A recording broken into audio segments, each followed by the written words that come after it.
Mga katropa, samahan kami sa loob ng isang oras sa pagtalakay sa asenso, tagumpay, hinagpis, tuwa. Ilan lamang sa pagsasarawan ng mga kapatid nating overseas Filipino workers. Dito lamang sa palatuntunang Buhay OFW Ngayon. Siyensya, Teknolohiya at iba pa. Tumutok at matuto dito lamang sa inyong himpilan ng Katropa Radio. DWWD, Buhay OFW Ngayon. Siyensya, Teknolohiya.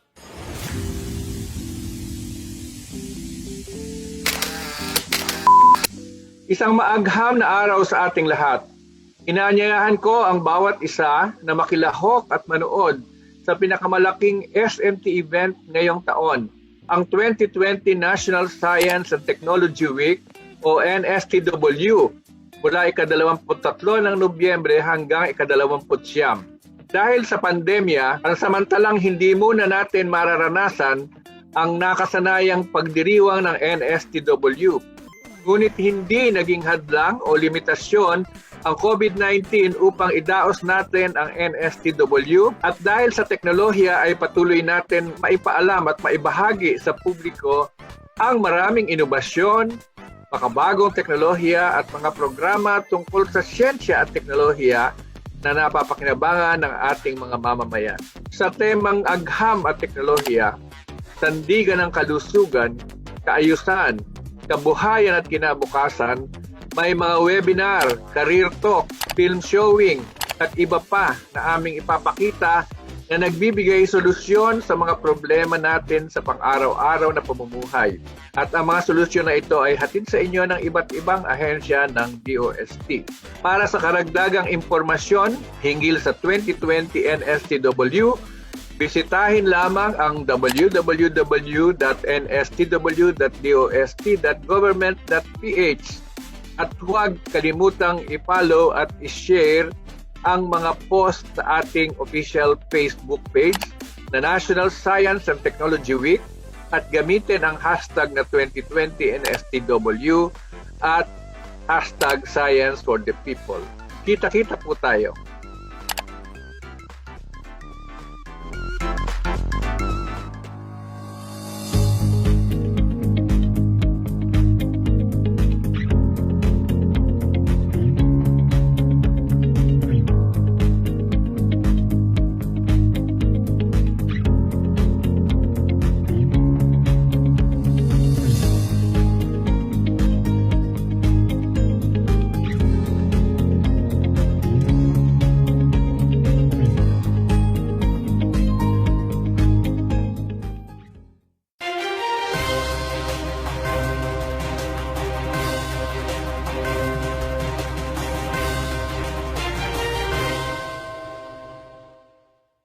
Magandang araw Pilipinas at sa sambayan ng Pilipinong nakatutok ngayon sa bang sulok ng mundo.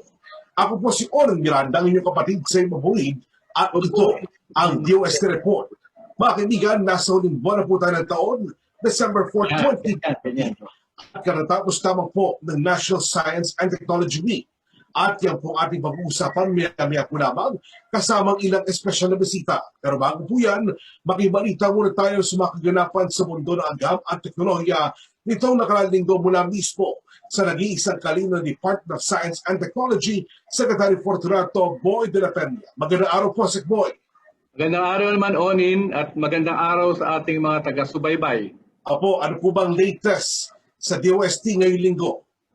Okay, so maiksi lang itong aking report, pero hahatiin ko pa din sa dalawa in terms of kalusugan and kabuhayan, and then the second part will be the kaayusan and kinabukasan. So sa kaayusan, ang unang ibabalita ko dito, the IATF for Emerging Infectious Diseases has formally deactivated the sub-TWG on vaccine development and replaced it with the task group on vaccine evaluation and selection. It has the same membership and the DOST remains as chair. The task group reports directly to the vaccine SAR. The second one is an update on DOST Shared's local ventilators project. Okay, so the first one is the TIP ventilator it will undergo third-party testing. The testing will be done by MedEquip. Changes in flow sensor configuration and flow monitoring positioning will be incorporated in the unit to be tested by MedEquip. The Don Bosco Technical College ventilator, on the other hand, will have design revisions as recommended by the DOST Electronic Products Development Center. And the third one, Neuron Mech ventilator, is scheduled for EPDC testing, or the Electronic Products Development Center testing, in January after changes are implemented. Now, as far as our BCO is concerned, we have finished the virtual presser yesterday on the beneficial effects of BCO for suspect and probable cases of COVID-19 patients. This was done by the DOST Food and Nutrition Research Institute and was led by Dr. Mel Agdepa. We have the collaborators for this project are, number one, the Philippine Coconut Authority, who co-funded the research project, and they have supplied and assured the quality of all the BCO that was used in the clinical trials. And we also have the DOST Calabarzon and the Santa Rosa Community Hospital, and of course through the leadership of Santa Rosa Mayor Arcelias. So the study, the clinical trial was completed, and it was found out that for the patients who went through the BCO treatment, or BCO was incorporated in their 3 meals a day, there was already complete recovery by the 18th day. For the ones who were in the control group, they were also given the same meal, but no BCO in it. After 23 days, there were still some who were not fully recovered, but all of them were actually considered recovered and were able to go home. You know? All of them completed the 28-day trial, and those that were given BCO, actually their level of their C protein, CPR, went down to below the minimum that is required. Still on Kalusugan, I would like to report that this time for Region 6, there are more eNutriban technology adapters. No? For example, in Iloilo, we have Waffle Time Incorporated, a big bread producer. And then in Bacolod, we have AJJJ Bake Shop. This is in Negros Occidental. And in Rojas City, Capiz, we have a bread basket and pastry shop. In fact, Rojas City has really obtained already a big order from DepEd. 6 other firms are in the process of licensing application, and we just want to reiterate that the enhanced Nutriban, which is actually an enhancement of the 1970 Nutriban, is ideal for children feeding programs and can also be used as relief packs during emergencies. So that will be the report for Kalusugan. I will go to Kabuhayan. We have a project now under the Gulayan sa Pamayanan kontra COVID-19, and this is in NCR. This is a new technology rollout that is for implementation in partnership with the Muntinlupa local government unit. The initial site is in Sucat, Muntinlupa. Now we go to Region 8. The DOST Region 8 has partnered with the Eastern Visayas State University, or EBSU, on what they call the Intelligent Green Box, or IGB. This is actually a research station that they put up within the EBSU campus to optimize the results of indoor farming technology. And this will be for province-wide application, and this is part of our iStart project. Still on Kabuhayan, DOST NCR also partnered with the Association for Overseas Technical Cooperation and Sustainable Partnerships, or AOTS. This is actually the alumni group of those who underwent technical cooperation training in Japan, and AOTS will be involved as resource persons in Setup 2.0. This is moving towards IR 4.0, and there will be a collaboration on consultancy manuals, and particularly everything that has to deal with machinery and equipment, their design, engineering, and maintenance. So I think one more as far as Kabuhayan is concerned. The 29th one-store hub was opened in Bambang, Nueva Vizcaya, in Region 2, and this is the Agriskaya Cooperative, which is composed of 52 different cooperatives that have federated. Okay, so that is all for our kalusugan and kabuhayan. Maraming salamat po, Sec Boy, at marami pong balita at informasyon ang dapat nating abangan. Kaya tutok lamang kayo, ito ang DOST Report. Abangan sa Expert Talk Online. Ngayong paparating na ang holiday season, kamusta na nga ba ang estado ng COVID-19 pandemic sa bansa? At alamin ang mga paalala kung paano nga ba natin maisi-celebrate ng masaya pero maingat ang holiday season ngayong taon.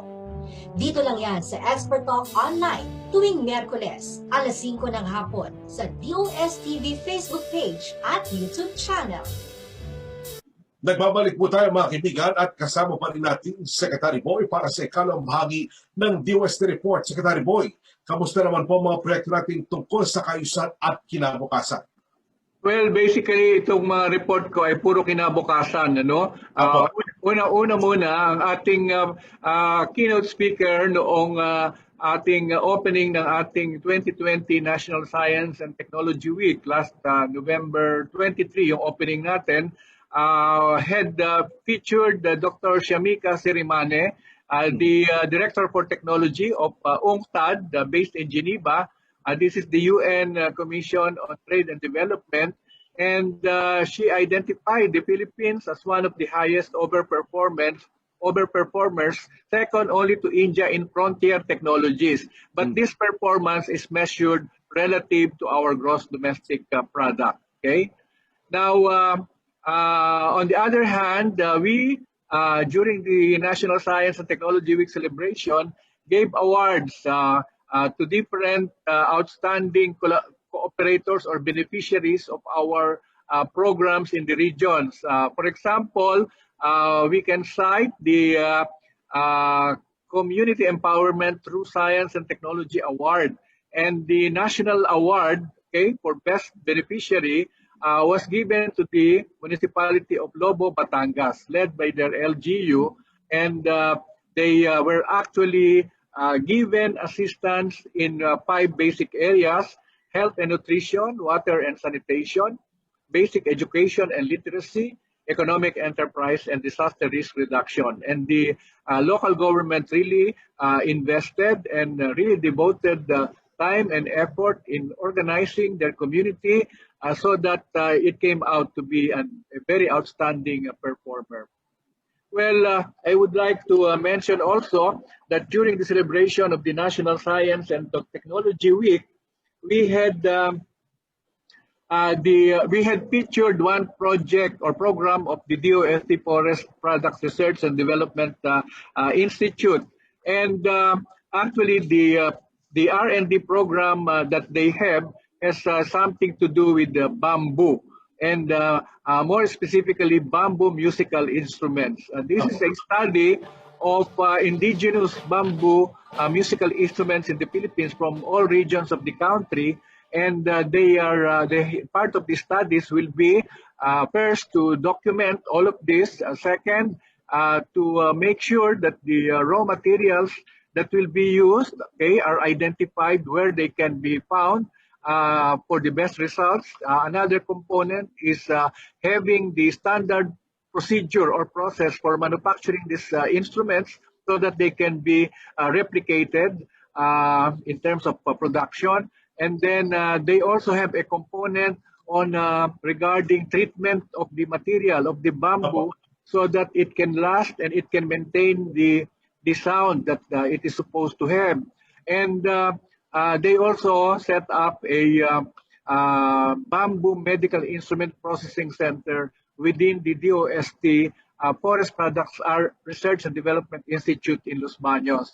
Now, as a contribution to the celebration of NSTW, DOST FPRDI had a concert. Okay, this is the Bamboo Medical Instrument Concert, which I can Yes, say sir. was a big hit. Okay, featured in this concert were the following: Joey Ayala, Armando Salarza of the Las Piñas Bamboo Organ, Kalingas Benicio Sokong for the nose flute or the tonggali, the Philippine National University's Himig Kawayan, the DOST FPRDI's Himig Agham Kawayan, and there were also performers from Cebu, Leyte, and Dipolog using local instruments like ukulele and other instruments. And lastly, I would like to share with you very good news regarding the publications and intellectual property outputs of the Research and Development Institutes and other agencies and units of DOST. Since we started giving incentive awards for this, I think this started in 2014. The number of scientific publications, internationally peered publications, so these are international publications, and the intellectual property, the numbers that have been registered have increased. Maybe just to give an idea, last year the number of scientific publications that were given awards were 72. And this year, the total number is 91. In terms of intellectual property registrations, there was also an increase from 17 to 21. And I must say that the top award or the top performer in terms of scientific publications is the Philippine Nuclear Research Institute. Out of the 91 publications that were awarded, 47 of them came from the Philippine Nuclear Research Institute, and these are all international publications. So we would like to congratulate all the agencies who have really contributed many publications, and after the Philippine Nuclear Research Institute, the two that followed are the Food and Nutrition Research Institute and the Physical Technology Development Institute. So that would be all for our DOST report covering this week, ending today, December 4, 2020. Maraming pong salamat, Sec Boy. Yan po mga balitang siyensya at teknolohiya sa rin ito. Abangan po ninyo muli sa susunod na Biyernes ang DOST Report. Hatid po sa atin ni DOST Secretary Boy de la Peña. At sa amin pong pagbabalik, kumustahin po natin ang mga naging kaganapan sa nakaraang 2020 National Science and Technology Week kasama sina DOST Undersecretary for Scientific and Technical Services, Dr. Renato Yusurdum Jr., at DOST Science and Technology Information Institute Director Richard P. Burgos. Huwag po kayong aalis. Ito ang DOST Report.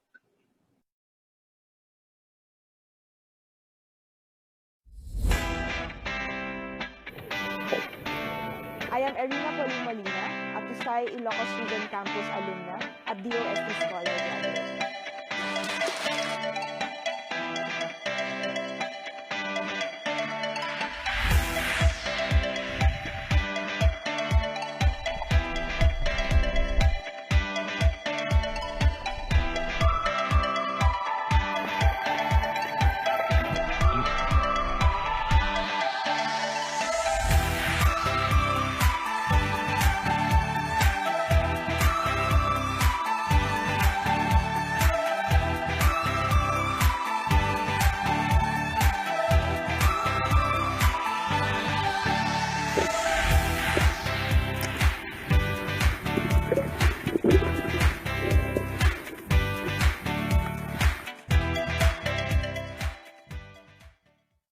Noong pong nakaraang linggo ay ginanap ang 2020 National Science and Technology Week. At sa kauna-una ang pagkakataon, idinaos po natin ito sa virtual platform. Ngayong araw, kumustahin natin ang naging pagtanggap ng netizens sa week-long SNT celebration na ito. Tama ka, Onin, at upang tulungan tayo tungkol sa usapang ito ay kinumbida natin si Director Richard Burgos para mag-share siya kung ano mga information ang pwedeng maibigay tungkol sa pagkakaselebrate ng National Science and Technology Week. Magandang araw sa iyo, Director Richard. Magandang araw, Sec Boys, at sa lahat ng nakikinig sa atin sa araw na ito. At kasama din natin si DOST Undersecretary Renato Sulidum. Magandang araw sa iyo, Yusek Rene. Magandang araw po, Sec Boy, Onin, at sa ating pong mga taga-subaybay. Magandang araw po, Yusek Rene and Director Richard. Talagang ako'y natutuwa at buo na naman ang mga nagkagandahang lalaki ng DOST. Alright, umpisa na po natin, Yusek Rene. Kamusta po ba ang naging pagtanggap ng netizens sa kauna-unahang virtual celebration ng NSTW?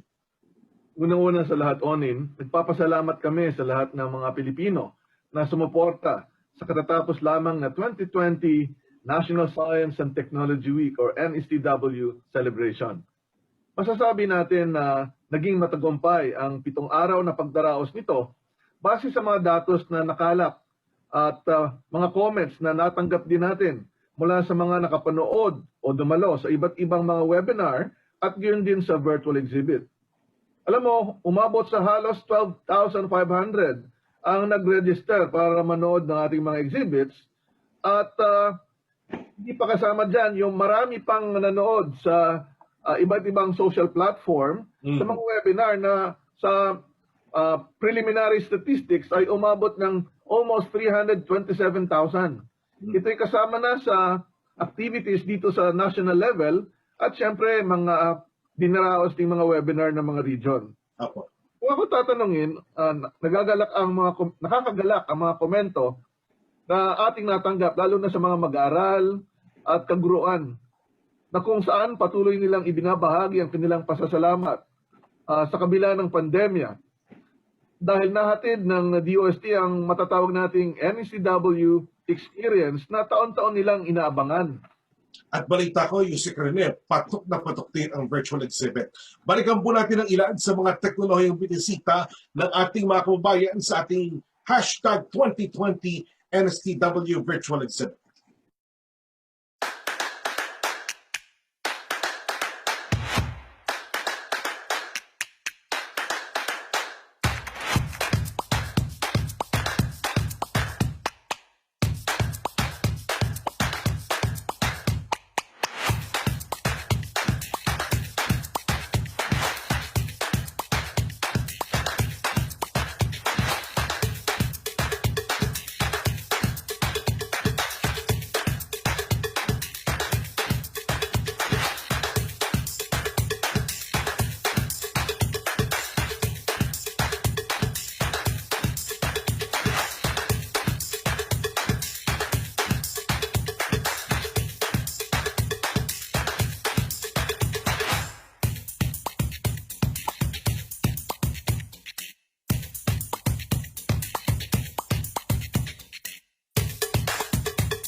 Ay marami pong natutuwa sa kanilang nakita at na-experience doon sa ating virtual exhibit. Parang nandun na rin daw po sila. Yan. Alright? So, marami din sa kanila ang nagpahayag ng kanilang experience. So, kung hayaan natin ang kwento sa ilan sa kanila.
So ano ang naging kahalagahan ng pagdiriwang natin ng 2020 National Science and Technology Week? Tekboy, dahil hindi naging pangkaraniwan ang paraan ng pagdiriwang natin ng National Science and Technology Week, maraming bagay at aral ang ating natutunan na mapapakinabangan natin sa mga susunod na taon. Napatunayan natin na kahit anumang sitwasyon, kagaya ng pandemya, ay may kakayahan tayo na mag-adapt at maipahatid sa publiko ang mga impormasyon at kaalaman hinggil sa mga bagong scientific studies at innovative products and services na mga katulong paunlarin ang ating kanya-kanyang pamumuhay at protektahan sa anumang panganib.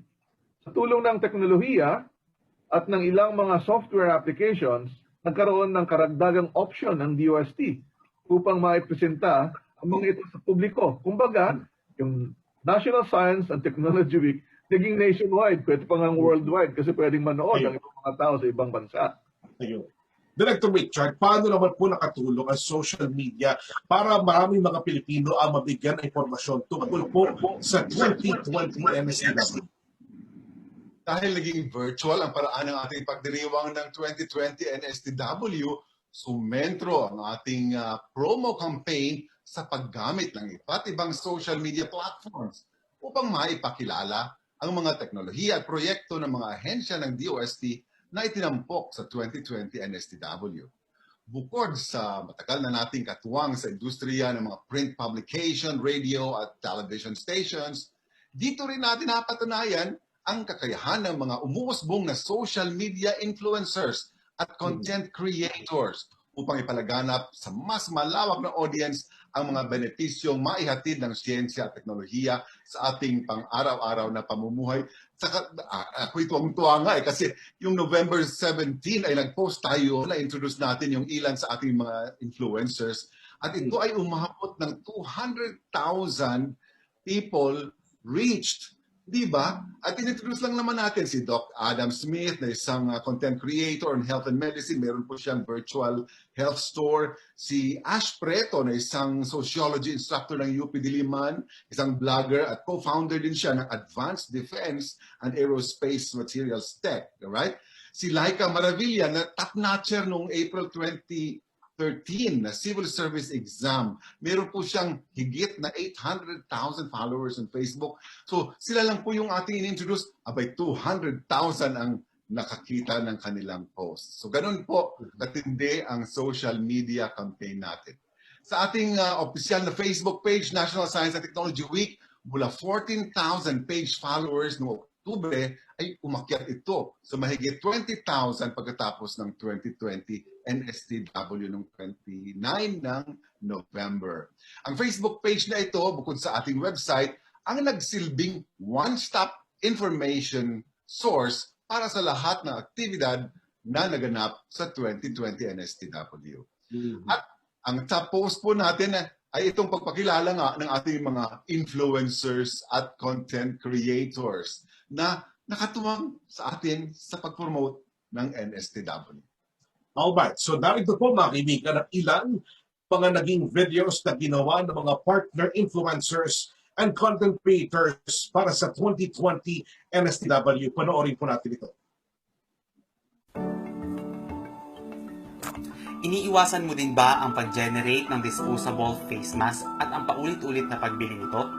Alam nyo ba na ang Department of Science and Technology ay nag-develop ng Rewear Face Mask Technology?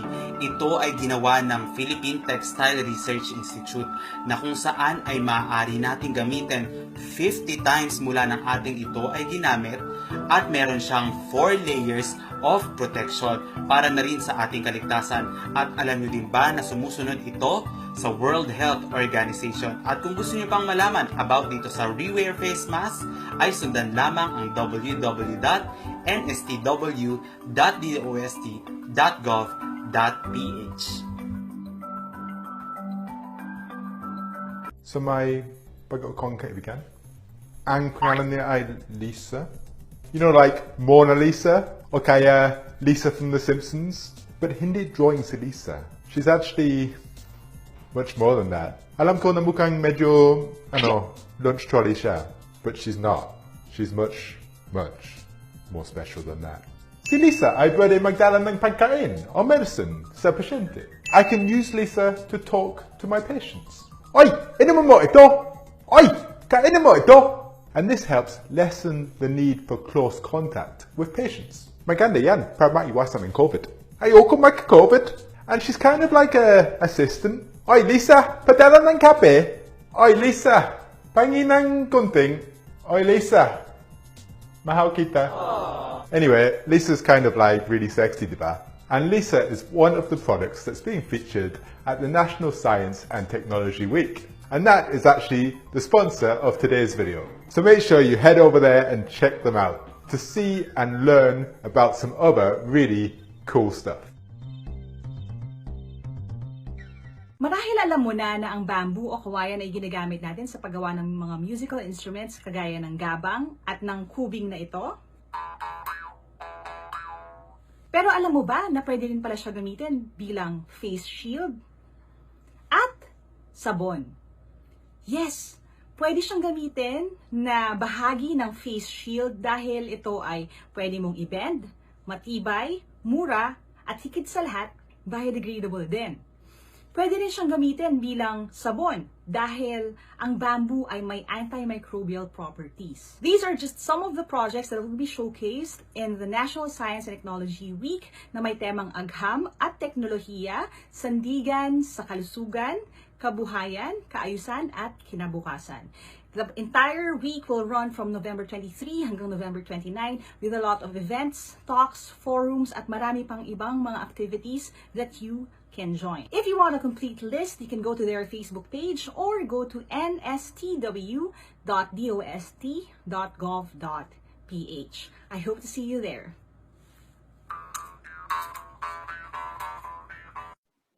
Yusek Rene, siguro maganda ring malaman ng ating mga taga-subaybay kung ano kaya ang kanilang mai-expect sa susunod na NSTW sa isang taon. Opo, Sec Boy, siyempre, magiging malaking konsiderasyon sa pagdaraos ng susunod na ng National Science and Technology Week ang estado ng ating COVID-19 cases dito sa ating bansa at kung ano ang health at quarantine protocols na pinapatupad. Pero base sa ating mga obserbasyon, komento na natanggap, siguro gagawin nating parehas ang format na mayroong physical presence at virtual viewers ang ating ma-exhibit at ganun din sa webinar. Ako po mismo ay nagsalita via social platform sa isang webinar sa General Santos last week na merong nagtatanong doon at nasasagot dito. And in fact, siguro mas marami tayong mararating kapag pareho ang gagawin natin. Kaya, alright. Maraming pong salamat, DOST STI Director Richard P. Burgos and DOST Undersecretary Dr. Renato Yusud Jr. Bilang pagtatapos po sa ating panayam, panoorin po natin ang ipinadala ng video message mula sa ilang participants ng 2020 NSTW. Hi. I am Maria Rico Cristinlaya from the University of the Philippines Los Baños taking up BS Applied Physics. If I were to grade my NSTW experience, it would be 101%. Hindi ko inasahan that I would be joining NSTW while I am at home and in community quarantine. Yes, it's crazy, yet DOST made it possible. One of my favorite part is the online kwentuhan with SNT Idol Reina and Idol BA. It was just so fun and light, yet I learned many lessons from it. Like, failures and challenges will come in our way, but we must have to keep ourselves motivated and engaged at the same time. That life is not a sprint, it's a marathon. My message to the OST is that thank you for inspiring the youth, the Filipinos, to learn, love, and breathe science and technology. As an ISCA and DOST scholar, I would like to help spread the words of SNT and hopingly in the future to contribute in the field. Salamat, DOST.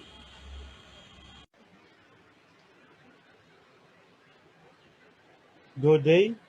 Thank you very much, Department of Science and Technology, spearheaded by DOST Secretary, Honorable Fortunato de la Pena, for the National Science and Technology Week 2020 with the theme Agham at Teknolohiya sandigan ng kalusugan, kabuhayan, kaayusan at kinabukasan.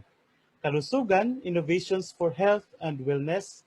Kabuhayan, innovations for livelihood and business development. Kaayusan, innovations to adapt to the new normal. Kinabukasan, innovations for career development and a sustainable future. My virtual experience was great. Through NSTW, I've learned about cybersecurity by protecting ourselves against its adverse and devastating effects. I've learned about disaster resilience, the DOST ITDI technical services for industries, and many more. My favorite part was the virtual exhibits. Although it's in the virtual, but it's amazing. I feel like I'm inside a high-tech environment. I'm in the virtual room with full of information. My message to the DOST is to continue to reach out the Filipino people with different scientific knowledge and innovations. You really did your part for our country. With this, you really make a new normal into a better normal. Thank you very much, Department of Science and Technology. Secretary Boy, ano po ang inyong panghuling mensahe para sa ating mga manonood? Well, ang masasabi ko lang ay natutuwa ako at nagkaroon ng malaking interest dito sa aming virtual celebration ng National Science and Technology Week. At natutuwa rin ako dun sa ipinakita ni Director Burgos yung naging papel ng mga social media influencers, no? Nakakatuwa at sana ay mas marami pa silang maging influencers katulad ng pinakita natin kanina. At siyempre ay hinahangad ko din na sana ay may napulot ang ating mga kababayan doon sa ating mga pinakita exhibit at doon sa ating mga webinars na isinagawa. Ang isa sa mga feedback na natanggap ko ay yung hangarin ng ating mga pumunta roon. Sana mas marami pa yung webinars. And I believe that what they mean is that maging all year round yung pag-offer ng mga ganitong sharing ng mga webinars. Sisikapin po namin yan. At sa pagkakataong ito na mas marami nang nagiging aware sa agham at teknolohiya ay pag-iibayuhin pa namin ang aming mga gawain tungkol dito. At nakita naman natin na talagang malaki ang papel ng agham at teknolohiya sa ating buhay at pinakita natin na iyan ay may malaki ang magagawa para sa ating kalusugan, sa ating kabuhayan, sa ating kaayusan at sa ating kinabukasan. So nagpapasalamat ako sa lahat ng tumulong, lalo na dito sa loob ng DOST at aming mga partners na maisagawa ng matagumpay itong 2020 National Science and Technology Week. So sana magkaroon pa kami ng pagkakataon sa isang DOST Report na maipakita naman kung alin yung talagang mga nag-click ng mga exhibit at mga webinars. Maraming salamat. Ayan. Thank you, Sec Boy. At sa aming pong pagbabalik, sasagutin ni Secretary Boy kasama si Yusek Rene at Director Richard ang tanong ng bayan. Wag po kaya alis. Magbabalik pa ang DOST Report.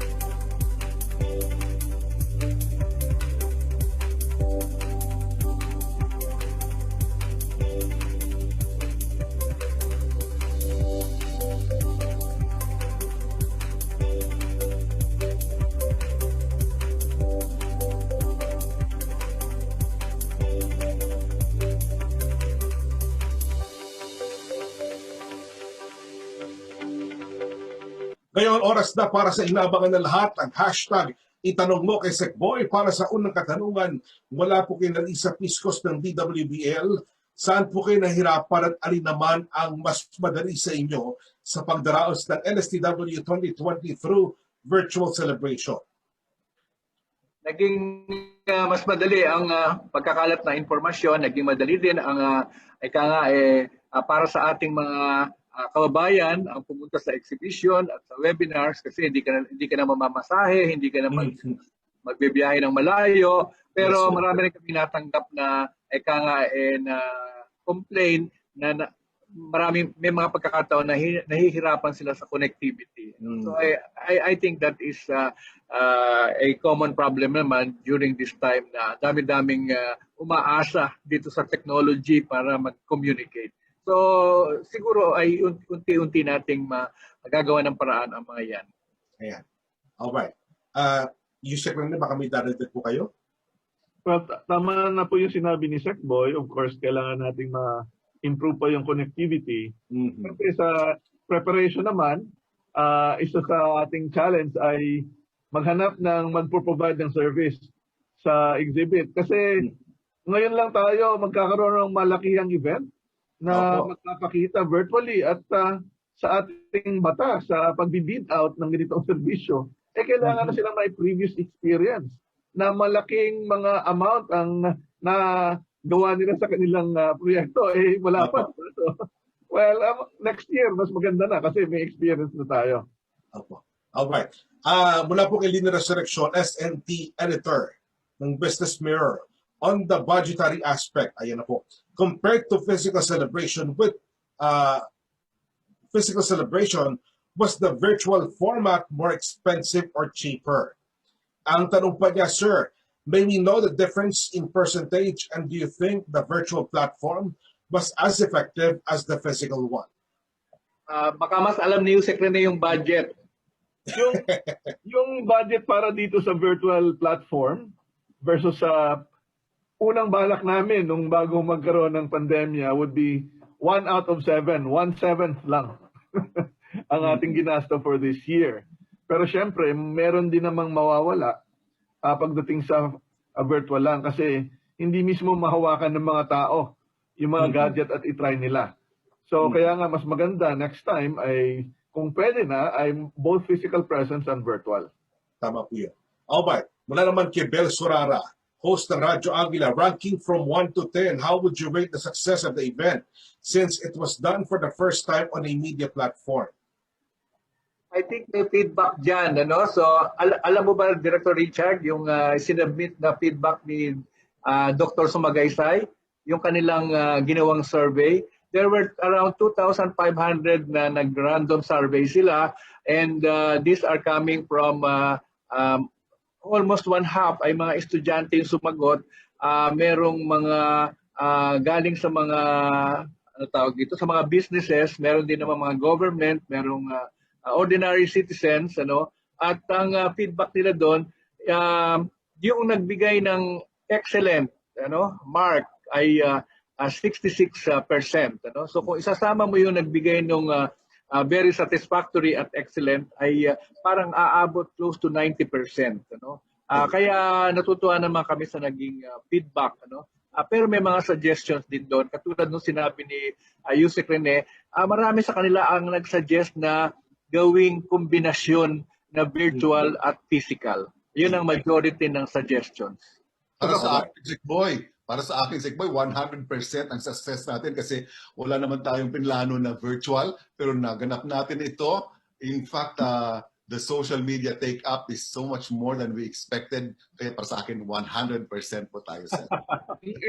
Isa pang maganda dito, lalo na sa mga guro at mga estudyante, yung mga nakita nilang mga presentations, gusto nilang humingi ng mga kopya para maipakalat pa. So, napakaganda nito kasi meron tayong ripple effect ng ating activity na hindi pa natin makikita kung ano yung total na epekto. Kasi patuloy pa itong i-share and makikita nila ang mga ito sa mga websites ng mga agencies. Parang on demand.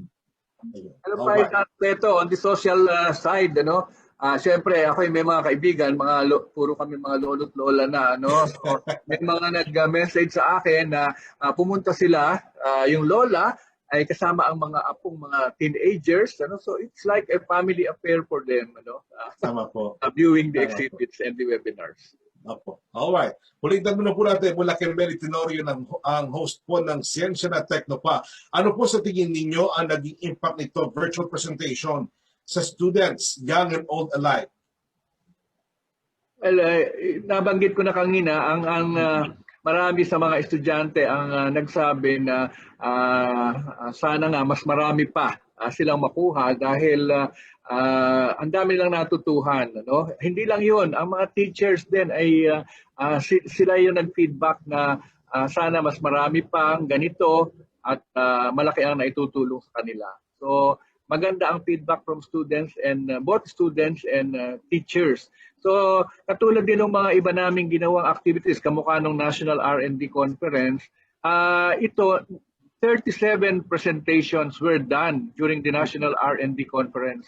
And ito ay isinagawa na hindi lang naman simpleng lecture, ano? Ito karamihan ay ginawa on-site kung saan ginawa yung project. Kung ito ay research on mushrooms in the forest, ay doon sa background na yun pinakita.